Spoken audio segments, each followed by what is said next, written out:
Bet all the stars with all your friends and make every moment more. Only on FanDuel. New customers bet $5, get $150 back in bonus bets. Make every moment more with FanDuel, America's #1 sportsbook. All K-12 school staff and universal pre-K. The city of Warren in Northeast Ohio demolished and renovated 1,100 vacant properties over the past decade. That's according to the city's 2024 parcel inventory update. Now, only about 400 empty buildings remain. Matt Martin is the executive director of the Trumbull Neighborhood Partnership. He says Warren's story of urban blight is common. It's similar to a lot of communities throughout this region of the country where, the loss of manufacturing jobs led to the closure of multiple factories over a period of time. Warren's population fell from over 60,000 people back in 1970 to about 35,000 now. Martin hopes remediating the area's housing stock will help stabilize that population going forward. Mostly cloudy, milder today. The high temperature 39. Tonight, light rain begins. It'll likely freeze on the pavement because that pavement temperature is below zero. It's 20 degrees. Word for NPR comes from the station. And from Deloitte. Unlocking innovation takes more than AI or cloud. It takes outcome-focused application too. Learn more at Deloitte.com/US/engineering advantage. From Procter & Gamble, maker of Align Probiotic, a daily supplement designed by gastroenterologists to help relieve occasional bloating, gas, and abdominal discomfort. More at alignprobiotics.com. And from the listeners who support this NPR station. It's Morning Edition from NPR News. I'm Steve Inskeep in Washington, D.C. Anime Martinez in Los Angeles, California. This week, Democrats are launching an abortion rights campaign to mark the 51st anniversary of Roe v. Wade. That's the U.S. Supreme Court decision that guaranteed the right to abortion in the U.S. That ruling was overturned in 2022, and since then, in some states, getting an abortion has become almost impossible. The new campaign will include speeches by President Joe Biden and Vice President Kamala Harris, along with ads featuring women who've been negatively impacted by abortion bans. Now, for more on the role reproductive rights will play in this year's election, I'm joined now by Dr. Reagan McDonald-Mosley. She's an obstetrician and gynecologist who serves as CEO of Power to Decide. That's a nonprofit that supports access to abortion and other types of reproductive health care. Doctor, since Roe v. Wade was overturned, how have the politics around reproductive rights changed in the U.S.? So much has changed regarding access to abortion and the politics around abortion. It has become so much harder for people to access care, and people are confused and feeling stigmatized by the laws. But it's also really important to remember that the crisis in access to abortion care did not begin with the Dobbs decision. For decades, we've seen an increase in medically unnecessary restrictions that have made abortion care harder for people to access in certain states. Moreover, long-standing restrictions on insurance coverage for abortion care have also made care out of reach for people in our communities who struggle to make ends meet. So Roe was never enough to ensure that people had equitable access to quality abortion care and services. But of course now, without the protections of Roe, so much has been harder. And it's now abortion is banned or restricted within half of the country. And people are having a really hard time navigating the journey. Yeah, how hard is it becoming for people to get an abortion now? People are having to travel hundreds of miles out of state, and it's important to know that most people who have abortions are already parents, right? So they have to arrange for childcare for their children, leave the state, take time off from work, and spend precious resources that they may not have. This is really unjust, and what's worse, it's worsening the maternal health care crisis in our country. How big of an issue do you think abortion rights will be in this election year? Because we're seeing polls that show the economy, crime, and immigration are among the top issues for voters. Yeah, I mean, Americans have been forced to reckon with the loss of basic rights to abortion in nearly half the country, and they don't like what they're seeing. Abortion access and reproductive rights is going to be a high priority for voters this year. The midterm elections and recent ballot initiatives show that people are not happy with the attacks on reproductive health care. Each of the 7 statewide ballot initiatives about reproductive rights since 2022 has resulted in a victory for abortion rights. So we're likely going to see this become an even bigger issue in the upcoming election. Is there anything Democrats need to do, Doctor, to maybe change their messaging on abortion rights? I'm pleased to see that this is becoming, more of an issue, and that more politicians are talking about this and putting this issue front and center. And my sense is that the Biden administration is putting this issue in the forefront because it's not only a winning issue, it's also an important issue of basic human rights. People see the injustice and the lack of dignity that people have been subjected to when they don't have access to abortion care in their own community. They're hearing the stories about life-threatening and total unnecessary medical traumas that are the direct results of abortion bans and restrictions. And they're really disgusted with what they're seeing. They're appalled that this is what it has come to in our country. And quickly, how do you see this issue playing out among Republican candidates and Republican voters? Yeah, I mean, I think this is going to be a really tough issue for Republican candidates to thread if they're in support of a total abortion ban, because there's been increased public opinion for abortion, particularly in the last couple of years. And so, you know, a federal ban would mean that in states like Maryland, where I live in practice, that people wouldn't be able to have access to this life-saving care. Doctor, thank you. That's Dr. Reagan McDonald-Mosley, the OBGYN CEO of the nonprofit Power to Decide. Thank you, doctor. Thank you.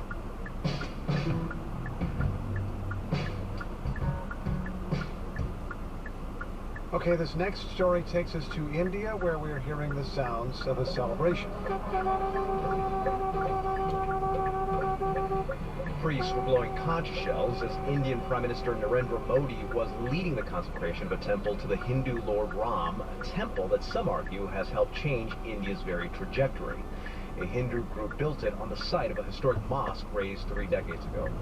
NPR's Dia Hadid is in Ayodhya, which is where the ceremony is taking place. Hey there, Dia. Hi, Steve. What did you see? Well, Steve, I'm sitting in the media room where journalists are being penned in while the consecration goes on. And we saw Narendra Modi, the Prime Minister, climb the stairs of the Sweeping Temple. And as he did, folks in this room broke out in cries of Jai Shri Ram, which means victory to Lord Ram. And the media has been recklessly covering this event the days leading to it. Kids have the day off, so do many civil servants. It feels and looks like a national celebration. Thousands of pilgrims have flocked here as well to Ayodhya, and they're celebrating too. Have a listen.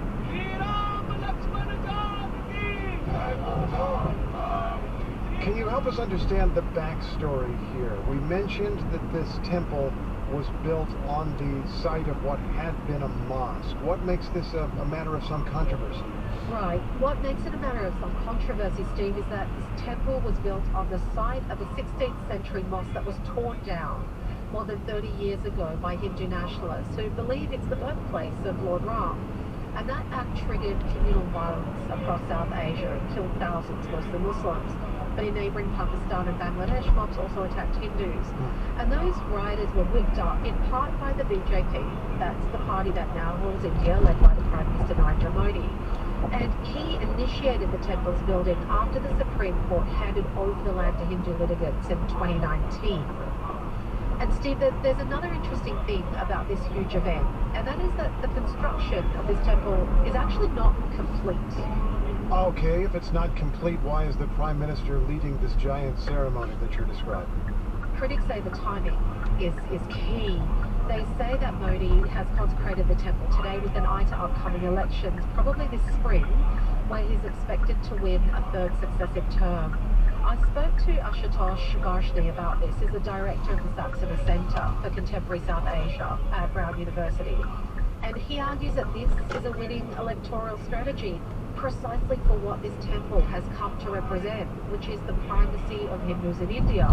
But this is also a country that is meant to enshrine the equality of all its citizens. The fact that the highest office of Indian polity will be leading the consecration essentially means a political declaration in favor of Hindu supremacy. It's really like looking at a tale of two cities here. And we spoke to one Ayodhya Muslim community leader, and he says he's genuinely happy for Hindus. Lord Ram is deeply revered here, but he says he wants his community to be treated with the same equality. NPR's Dia Hadid is in Ayodhya, India. Dia, thanks for the observations. Thanks, Steve.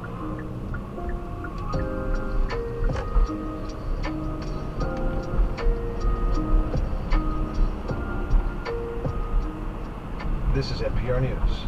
Good morning. It's 8:43. This is 91.7 WVXU. Coming up, a look into the issues facing regional banks, as a number of them are set to report this weekend how they fared in the last quarter. Also, the latest on the FAA's investigation into Boeing's 737 MAX 9 aircraft, including the FAA asking airlines to inspect door plugs on another variant of their 737 model. Those stories coming up on the Marketplace Morning Report. It starts in about 10 minutes on 91.7 WVXU. Checking on traffic right now, and we have nothing on our list of problems this morning, so let's hope that means everything's moving smoothly. Support comes from the Cincinnati Symphony Orchestra presenting Brahms' German Requiem, February 9th through 11th at Music Hall. With Andre leads the CSO along with the May Festival Chorus in Brahms' large-scale masterpiece that is as much human as it is divine. Tickets at CincinnatiSymphony.org. Season sponsor, Western and Southern.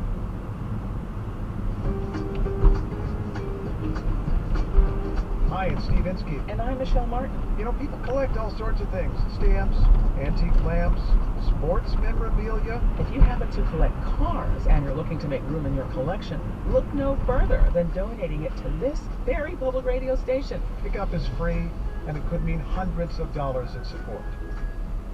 More information about car donations at WVXU.org. 9 warning weather, mostly cloudy, milder today. It'll get up to about 39 degrees, so that means above freezing. Haven't seen that in a while. Tonight, light rain begins, and the pavement is below freezing. That means it's likely to freeze to the roads. Winter weather advisory below 32. That freezing rain continues into the rush hour tomorrow morning, possibly. Then some scattered showers as it turns over to all rain. The high tomorrow, 44. 20 degrees now in Cincinnati at 8:45. Is there a missing middle when it comes to housing in the U.S.? A Republican Kentucky lawmaker has introduced a bill to loosen the stranglehold on single-family zoning rules. Could it create more affordable housing? Then what is trauma-informed design, and how could it be used locally to help survivors of domestic violence? Today at noon on Cincinnati Edition on 91.7 WVXU. Support for NPR comes from this station and from the Kauffman Foundation, providing access to opportunities that help people achieve financial stability, upward mobility, and economic prosperity, regardless of race, gender, or geography. Kauffman.org. And from the Walton Family Foundation, working to create access to opportunity for people and communities by tackling tough social and environmental problems. More information is at waltonfamilyfoundation.org. This is NPR. It's Morning Edition from NPR News. I'm Steve Inskeep. May Martinez. Stanford women's basketball coach Tara Vanderveer has become the winningest college basketball coach of all time when Stanford beat Oregon State last night. She broke the record of former Duke men's head coach Mike Krzyzewski, who had this to say about her 1,203 wins. What an amazing achievement. Wow. You've been such a great representative for our great sport. For more, we're joined now by Ben Hickman. He covers women's college basketball for The Athletic. Ben, it is a big deal, but how big of a deal is it? It's ginormous. I mean, as you mentioned at the top, she now has the most wins in college basketball history of any coach. This is someone who has evolved with the times while still pushing the sport forward to new heights, right? This is someone whose first coaching job was as an unpaid assistant at Ohio State. She drove a van. She worked at a rec center checking in IDs. She got her first head coach job at 25. And as her career has blossomed, she's learned to connect with players. She's evolved her style, and she's picked up 1,203 wins as a head coach in the process. What do players say about her? I mean, the big thing that they say right now is that she has this unique ability to relate and connect. I talked to a player last week, their star forward, Kiki Iriafen, who mentioned that she was a little bit intimidated to initially meet Tara and that her reputation preceded herself. She called her Coach Tara and would say, "Hi, Coach Tara," all the time. And Tara would respond in kind of a joking way, "Hi, player." And that's the kind of thing that Tara Vanderveer does. She always tries to relate to players. This is, again, someone who writes letters to recruits that she wants to commit and so uses handwritten letters, but at the same time, she's learning to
same idea. Well, I'm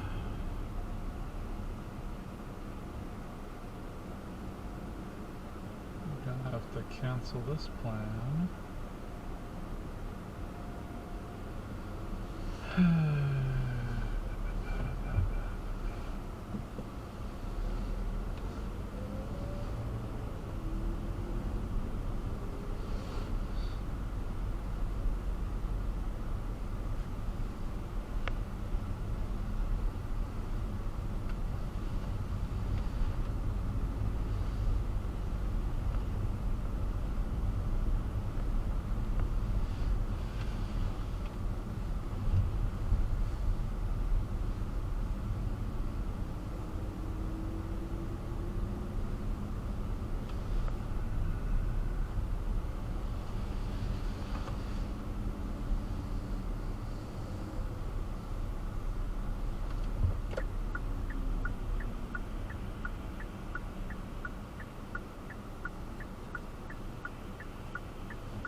The competition is on for only a couple more weeks, ladies and gentlemen. You got to go to badfriendsmerch.com. We're competing to see who can sell more shirts, and the loser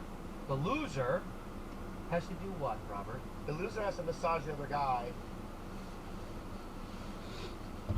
The news can feel incredibly overwhelming. For a breath of much-needed fresh air, head to NPR.org's culture section. From the buzzy movies, tiny desks, and artists that everyone seems to know about, type in NPR.org for the latest and greatest in the pop culture universe. Hi, this is Shelly in Seattle, Washington. I'm currently enjoying a cup of coffee while watching the rain fall, per usual. This podcast was recorded at 1:10 p.m. on Monday, January 22nd. Things may have changed by the time you hear this, but I'm pretty sure it's still going to be raining out here. Okay, here's the show.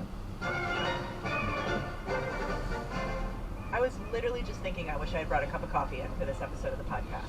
That sounded like it was straight from the Calm app. I guess it would go relax. Meditation. We don't need coffee for this podcast. There is so much to talk about. There is so much to talk about. Hey there, it's the NPR Politics Podcast. I'm Susan Davis. I cover politics. I'm Ashley Lopez. I cover voting. I'm Frank Ordonez. I cover the campaign. And I'm Tamara Keith. I cover the White House. And I am here in Washington, D.C., but the rest of you are all in Manchester, New Hampshire, ahead of Tuesday's first in the nation primary election. For Republicans, it is now essentially a two-person race between Donald Trump and Nikki Haley after Florida Governor Ron DeSantis dropped out of the race on Sunday.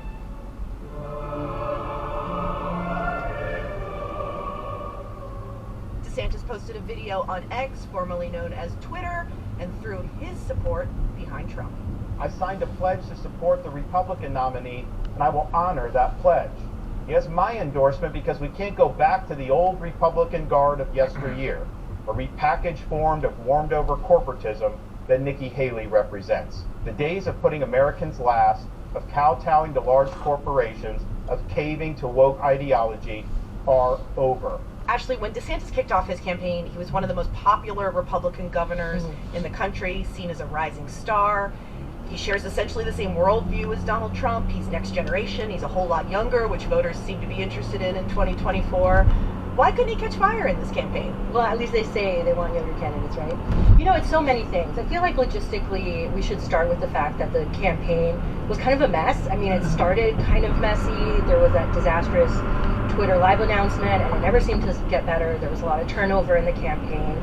I mean, also, DeSantis isn't quite as, I guess what the word we'll use is charismatic as Trump is. Sure. Even from that clip you can hear, he's kind of more robotic than Trump is. Trump is like very sort of like natural and authentic, right? And that's not Ron DeSantis' strong suit, but also just like the message that I think DeSantis leaned on a lot. And I remember a Republican consultant told me once, he's like, I think it's a really a mistake for Ron DeSantis to lean so much on trying to make America Florida, because no one wants that. And it's also like a pitfall that governors fall in when they're running for national office, which is to talk about the things they did in a state. Like, that doesn't really translate so much to voters outside of that state. But at the end of the day, the real answer is this is Trump's party. Trump has had a hold on this nomination for, a year now, and this really hasn't changed. It wasn't multiple candidates, it wasn't a lot of money, a lot of time spent in early states. Nothing really changed the game. This was Trump's to lose from the beginning. Franco, Trump also throughout the campaign threw punches at DeSantis for months and months and months, in which DeSantis didn't always fight back. Ron DeSanctimonious was the nickname that he tried to give him in the primary fight. And if you look at sort of a graph of DeSantis's polling in the Republican primary, he sort of peaked at his announcement, and it was a steady decline after that. He couldn't really seem to overcome Trump's minimizing of him. Yeah, I mean, it was really quite the spectacular fall for DeSantis. And, one strategist told me, DeSantis just couldn't distinguish himself from Trump and kind of floated back and forth from kind of Trump populism and then tried to do some of the old school traditional republicanism. What he told me was, when you're trying to be the friend of everybody, you're the friend of no one. And he just could not get traction. And yeah, I mean, it was interesting to hear Trump last night talking about DeSantis, because after months and months and months of just taking him down, calling him sanctimonious, calling him disloyal, he was very gracious in his acceptance of the endorsement. Before we begin, I'd like to take time to congratulate Ron DeSantis and, of course, a really terrific person. I've gotten to know his wife, Casey, for having run a great campaign for president. He did. He ran a really good campaign, I will tell you. It's not easy. Franco, there does seem to be a bigger thing happening here in the line of DeSantis endorsing Trump, is that it has been part of a number of endorsements consolidating behind Donald Trump in recent days running up to New Hampshire. So many endorsements. Just before New Hampshire, Trump had picked up Senators Ted Cruz and Marco Rubio. Those two were, of course, his rivals in 2016. And then on Friday, he got Tim Scott, who dropped out of this race. In November, he was up on stage with him here in New Hampshire. And if that's not a big enough blow to Nikki Haley, who also shares the same home state of South Carolina, the next day, on Saturday, Trump brought up a big group of South Carolina leaders, including the governor, the lieutenant governor, these are the sitting governor, the sitting lieutenant governor, the attorney general, and several members of Congress. The current governor, Henry McMaster, actually took the stage and quoted the Spice Girls to tell the crowd why they were there. You've heard those great philosophers, the Spice Girls. Tell us what you want, what you really, really want. Well, that's what we're here to do, to tell you what we in South Carolina want, what we really, really want. And there he is, right now. You can just hear how much the crowd really ate all that up. Trump is trying to finish Nikki Haley in New Hampshire before she ever gets to her home state of South Carolina, and that was just like a big signal to say, like, you think you have a chance? You're talking about trying to gain momentum into South Carolina? Fat chance. Yeah, and those South Carolina leaders, they're taking a risk too. I mean, to go against Nikki Haley, the former governor of South Carolina, I mean, that says a lot about their confidence that Trump is going to take total control in South Carolina. So as Tam's saying, I mean, it's just a real big statement. Tam, how did Nikki Haley respond to DeSantis getting out his endorsement of Trump, and specifically his accusation, clearly referencing her in his statement, saying that she represents the old Republican guard of yesteryear? Let's start with, how did she feel about him getting out? Well, she said she felt great. She started her rally last night saying, "This is the sound of a two-person race." She was super excited about this two-person race that she has been trying to have happen for a while now. She has argued that she is the most viable, best alternative to Donald Trump, that she should be the vessel for anyone who does not want Trump to be the party's nominee again. And now she has that. The problem is that Trump is a pretty dominant force. I mean, not by the standards of an incumbent, but he's not an incumbent. This was an open primary. He's vanquished everyone other than Nikki Haley, and this state now becomes just a massive test for her strength. In terms of the endorsements, she dismissed all of them. She said, oh, you know, those people in South Carolina don't like me because I didn't give them what they wanted. She said, oh, I've beat the governor before. And she said, I don't need the support of these elites. Ha! Oh, the irony that Donald Trump is now the elite establishment and Nikki Haley is the outsider in the Republican primary field. Well, I mean, like, that is the state of the Republican Party, though, right? Tammy, do you think it's fair to say that New Hampshire is to Nikki Haley what Iowa was to Ron DeSantis, that this is the state she's gone all in on, and is there really a path for her forward if she doesn't essentially win or make it a really close second tomorrow night? I don't think a close second is good enough. You have to win a state to have a chance to be the nominee, and this state is the absolute most favorable territory for her. She has been campaigning extremely hard here. She has the endorsement of the state's popular Republican governor. Sound familiar? Ron DeSantis had the endorsement of Iowa's popular Republican governor. And she and her allied super PACs have spent tens of millions of dollars, more than $30 million running ads here in the state, more than essentially double what Trump has spent on the air.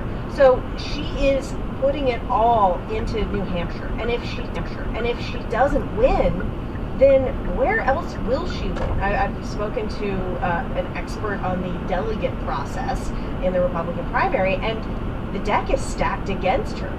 Former President Trump and his campaign have made sure of it in terms of how delegates are awarded, which is how you win. And so, like, a battle of attrition doesn't work in her favor either. She needs a momentum shift coming in second in a state where you have laid it all on the table, left it all on the field, that isn't good enough.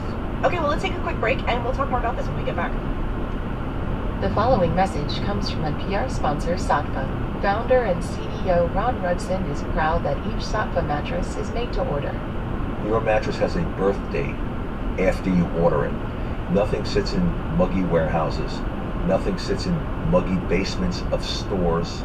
When you order it, you're getting your product made fresh for you, and people love that. To learn more, go to saatva.com/NPR. Getting bogged down by how much new music there is out there? There's a lot. Consider a daily dose of the All Songs Considered podcast. It's the easiest way to get tuned into the music world. We spend hours combing through the new music universe, from emerging bands to time-tested icons, to bring you your next favorite artist. To get up on your music know-how, listen to All Songs Considered from NPR. On the StoryCorps podcast, we believe a lot of the most interesting stories are right there in front of us, waiting to be told. So every week, we share a candid, unscripted conversation between two people around the themes of love, loss, family, and friendship. These aren't experts or celebrities, just everyday people like you and me. Listen now to the StoryCorps podcast from NPR. And we're back. And Ashley, can you talk us through the logistics of voting in New Hampshire and who can vote in tomorrow's primary? I mean, there are a couple of interesting things to know about New Hampshire. I mean, unlike most elections and most of the country, we're not going to be seeing early results in New Hampshire because there's no in-person early voting here. They're one of 3 states that don't have that, and they have a pretty limited mail-in ballot program, which I think is pretty interesting. Most folks are going to be voting in person on election day. Can I just jump in and say that could be a benefit to Nikki Haley Right. to not have a bunch of early votes cast for Ron DeSantis that might be considered votes for her tomorrow? Yeah, I mean, for access issues, like you will hear in the voting world, like not having in-person early voting and not having very robust mail options is an accessibility issue. But in a case like this, where a person drops out of the race just days before people are heading to the polls, like it's a good thing for voters. I mean, just in this very specific situation because, you know, no one, quote unquote, threw away a vote to Ron DeSantis in this case, right? The other interesting thing about New Hampshire is they have open primaries, or like a partially open primary. So if you are an independent voter, which more people are unaffiliated voters in New Hampshire than they are registered Republicans or Democrats, you can pick and choose which one you're going to vote in. So you can vote in this Republican primary if you want to. And the Secretary of State is fully predicting that a lot of people from all across the aisle will be partaking in voting and casting their ballot in the GOP primary because they can, and it's where obviously where the real race is because what's happening on the Democratic primary, quote unquote primary, is not where the heat is now. So everyone is fully expecting that we're going to see a lot of independent voters sort of like weigh in on a race in New Hampshire, which, you know, if you look at Iowa, that is a caucus system. It's very closed. You have to be registered with the party to vote, and so you mostly get, you know, the input from base voters, people like sort of farther to the right of center. So it'll be interesting to see. I mean, as Tam was saying, this is why this is a prime race for Nikki Haley because the rules and also the demographics here are pretty favorable to her. I am glad you brought up the Democratic primary because it is worth noting that there is one tomorrow as well. President Biden is not going to be on the ballot there due to the inter-party fighting over how to reshape the nominating calendar, but there is a write-in campaign on his behalf and some nominal challengers, including Minnesota Congressman Dean Phillips. So is there anything that you're watching there? I mean, mostly what this means for election officials, because like a write-in candidate, you have to count by hand. There's no like scanner system. So this is going to be more of just like an arduous process for people who do the work of counting ballots. I think, you know, the Secretary of State's been talking about this in the press a lot. It's something they're prepared for, but, you know, the good news is that they're not anticipating that many people are going to cast ballots that way, right? So I think 88,000 was the estimate from the Secretary of State, but that's still, you know, spread over a bunch of counties. That's still a lot of work for local officials to do. But I mean, in terms of like what it means politically, not much, right? Yeah. Well, let me just say it could mean something politically. This write-in campaign is, you know, like a pretty shoestring effort. I was out this morning with some campaign volunteers who were standing on a street corner waving signs around, trying to get people to honk, trying to raise visibility. Spoke to a woman who went to her local print shop and had postcards made to tell people how to vote for Biden.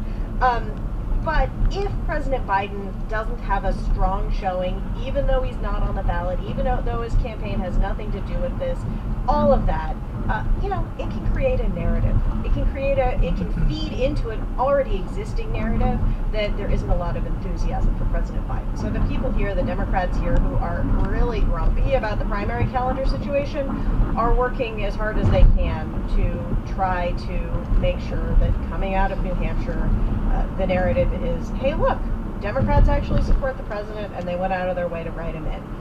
They aren't making a lot of predictions. They say he'll win, but winning by at 51% or 60% versus 80%, who knows? Enough about the campaigns. I want to talk about who really matters the most in these elections. And that is, of course, the voters. I know, Tam, you and Franco have both been out on the streets talking to voters in the state ahead of tomorrow's primary.